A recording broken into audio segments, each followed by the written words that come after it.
Hi, my name is Leighton Jin. I'm the Director of Development for the American Documentary and Animation Film Festival. And today we have filmmakers Zachary Fink and Alyssa Fedele. And they're the directors of the closing night film, Any Problem is No Problem. And I'm going to let you guys describe the film for us. Yeah, sure. So, Any Problem is No Problem follows five young entrepreneurs through a highly competitive accelerator program for crypto startup companies. So, we basically embedded with them for 3 months as they developed their startups and refined their pitches for a demo day presentation at the end of the program, where they would be presenting their companies to a room full of investors for potentially millions of dollars of investments in a moment that could really make or break their companies. And it's really a behind the scenes look at the intense, high stakes environment of startups, specifically in the crypto space. And more than that, it's a deep look at the people behind these companies and their personal journeys and what drives them to create companies in this space. And how did you guys come up with your subjects? With the subjects or with the film, like the individuals in the The incubator? individuals, that's what I mean. The characters, I should say. Yeah. Well, we had once we had access to the 3 month incubator, we only had like under a month basically to really like dig into the stories of each of the participants that were going to be there. I think that they screened 8,000 participants, and they selected 26 to be a part of the incubator. And so we got information about all 26 of those individuals and kind of had to sort through all of that. We did a bunch of Zoom interviews, not unlike what we're doing right now, to get to meet them and understand what their projects were. One of the main criteria, because crypto is such a and the Web3 space is such a complicated space, was making sure that the founders that we followed were creating a product and running a business that was like easily accessible and understandable by a wider audience. So that was a key criteria for us. We were also really looking for people who are going to be open and really like let us embed in their lives over the course of this 3 months, because we really didn't want to just like show up at the accelerator where they were working, but kind of like really get to know them in a more personal kind of a way. And then it's three projects, right? It's five people, but three Three projects. companies. Yeah, Yeah. that's right. Yeah. Can you talk about each company? Yeah. So Brandon Torrey is the founder of a company called Formless, and their platform is called Share. So Share, the easiest way to explain it is that it's essentially a Web3 version of Spotify. Basically, what that means is he's trying to solve the problem that many musicians have working in the space today, where they're just not making enough money to make ends meet. And so, what Share does is essentially tries to take out the middleman and enable musicians to have a direct relationship with their fans and actually reap the rewards of their sales of music to fans. So that's Share. The other company is called IYK. What IYK does is they also work mainly in the music industry. And a lot of us have heard about the problems with like Ticketmaster and ticket sales and sort of that division between artists and their fans. So, what IYK does is they try to remove that barrier, basically. They create merch that can be chipped with an internet enabled chip. So, say you go to a show, you buy a t shirt, you can actually scan that t-shirt and it will take you to say like early access to ticket sales or early release for that artist's next album. So that's what they do. It's a really, really cool business. And then the other business is Bello. What Bello does is they create an analytics dashboard for people who are creating NFTs or digital art. It enables the artists, the creators of that art, to understand more about the people who are buying their art so that they could potentially craft new projects to meet their community of collectors' interests. So we thought that all of those projects were not only interesting in solving problems in the real world, but also gave us a way to potentially translate for a lay audience what people are doing in this highly technical, sort of nascent space of Web3 and crypto. And this is perfect for our community. You know, our festival comes right before Coachella, which is down the valley from us, not very far. So I think there'll be a lot of people will be very interested in two of those businesses specifically. 100%. Um, what did you guys learn about the crypto space and Web3 while you were making this film? Well, We learned a lot, actually. I can jump in and you can sure. speak too. I mean, for me, I think like many people, I was aware of what, what the media, what news tells us about crypto, which is more about cryptocurrency, right? And about Mhm. kind of speculation and scams and booms and busts. When we dove into this project, we learned that there's a whole other side to the crypto space that isn't the financial side, not cryptocurrency, but actually this space called Web3, it's a movement of people using the same technology that underlies cryptocurrency to build a new version of the internet where big tech doesn't own everything, our data, the websites, all of it. But it's a more democratized, decentralized system. So for me, that was really fascinating. These are young people, mostly Gen Z. They grew up on the internet and they look at it and they say, there's not really space for me to participate, for me to start a business and actually think it's going to be successful. So they're just building a new internet. And a lot of people think like this is the future. It's called Web3 because right now we're in Web2. So it's like the next iteration. For me, that was just really fascinating to learn about. Totally. Seems like we're in the early stages. Is that true, or has this been going on, or is it a lot more advanced than maybe what I know? Because I'm learning about it as we speak right now.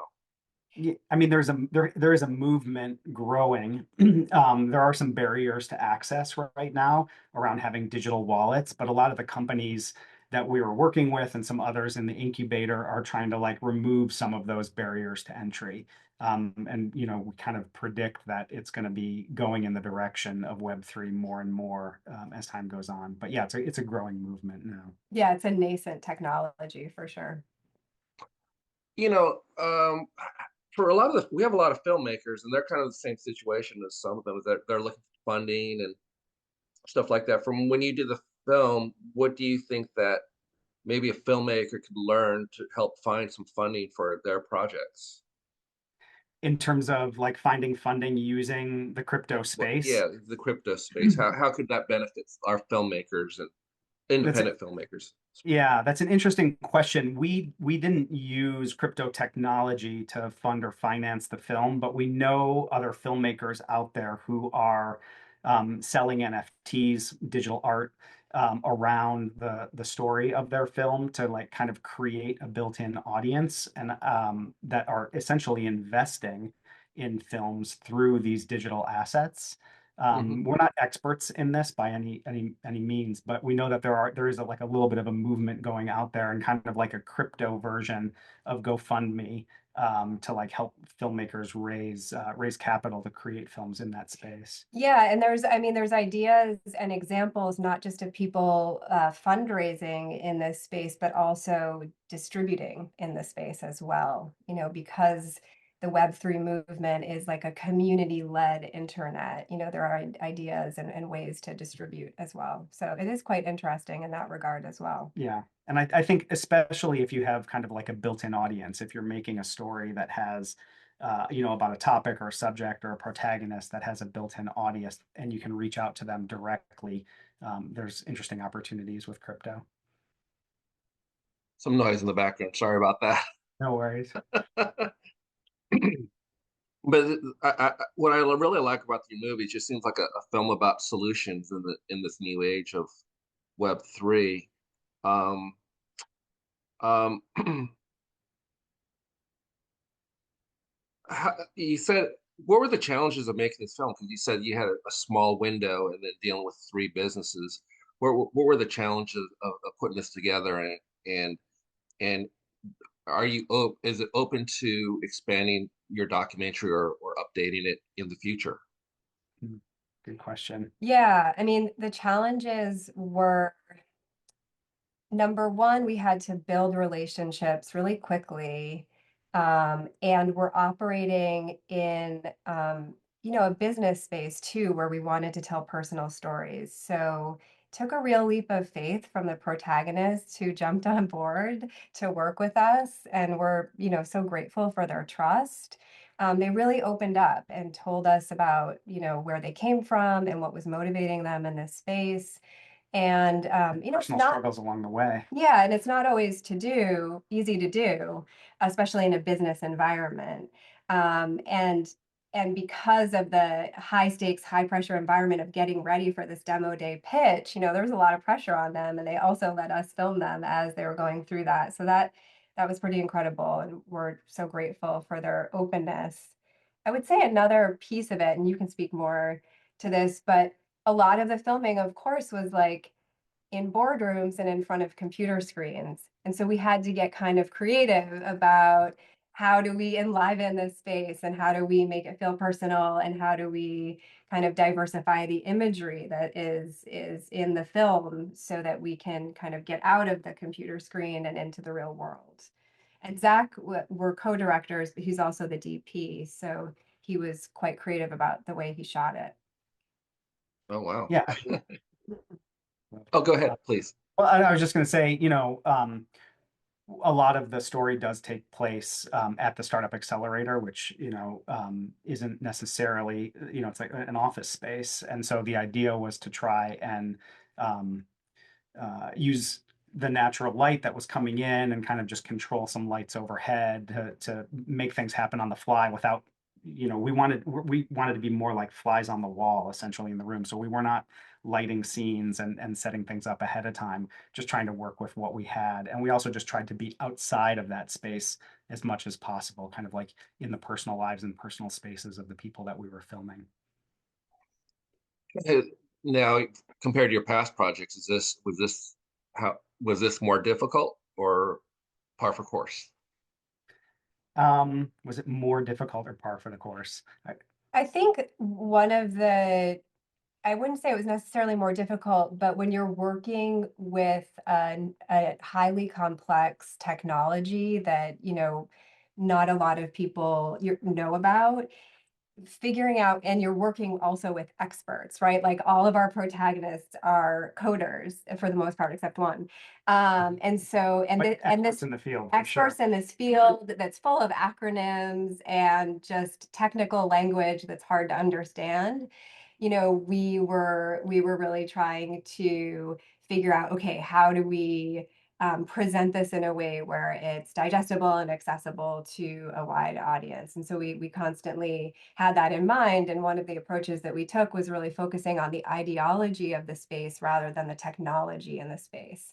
So what are the ideas that are motivating this? What are the problems that we're solving in the real world? So I think that was, one of the challenges, and also our approach. So we're both anthropologists, that's our background, and we're really trained in observational and vérité filmmaking. It's what we love to do. And when you follow people through their lives, there are these incredible, just really human and relatable moments. And so we used that tool, right, to provide a point of access in a kind of dense technical space. And then, I've used this term as trust, but really it's more collaborating with your subjects. Obviously, you have to educate them on the process, and they're educating you on the technology. Um, how long did it take for you guys to come to develop that trust and build that rapport to kind of to bring everything together? Because you didn't have a lot of time for this, and it seems like, I mean, bravo for putting together in such a short amount of time. But what kind of things happened to kind of speed the process along, and everyone was able to, help each other through this process? Yeah. I think one way that we build trust is through this kind of process of like participant observation, right? Like we're not when we're making films, we're not just like dropping in for an interview and asking people to do things for the camera. We're really showing up, trying to getting to know our subjects, our protagonists, the people that are in our film, spending as much time with as possible with them very early on, both kind of like in the school space where we were, but also in their personal spaces. And also making ourselves, we're asking them to be vulnerable and to like tell us about their lives. And so we offer the same, we share what's going on for us, and we try to make ourselves an open book so that they can get to know us as we're getting to know them. Yeah, another piece of it that we always commit to with protagonists in films is that we will show them the film before it comes out and talk about any concerns that they have. So we have, we really treat the relationship and especially consent as like an ongoing process, where, it's a constant kind of relationship building and consent giving process. And we try to be as open as we can about the process, where we think the film will go, where we're at with it, all of that.